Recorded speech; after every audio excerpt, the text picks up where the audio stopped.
panalo ang tanghali kapag madlang people ay napapangiti. Yes, kung ganito ang boses, hindi mo ba sasagutin?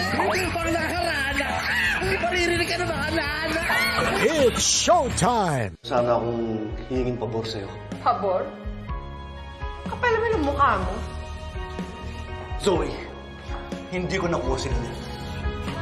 Kaya si RJ ang tatanggit ko. Abot kamay na pangarap, 2:30 p.m. Si Ramir, pupunta siya ngayon dyan sa opisina para kausapin si Lilette at tawagin mo para i-reveal na mag-ina sila.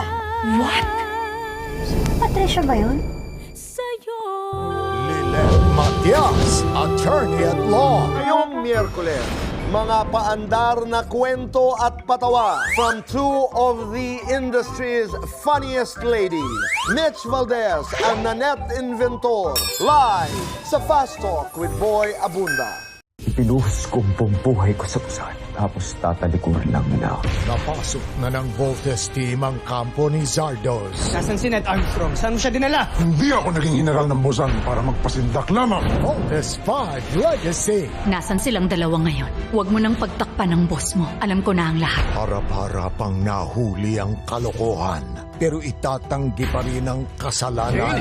Jane, mukhang mali ka nang iniisip. The Betrayal, 5:10 p.m. Silang pagtawanan, huwag lang uutangan. Huwag ka bumahay masama! Katarungan sa pagkamatay ni Cadence! Ang star ng Pasko! 5:40 p.m.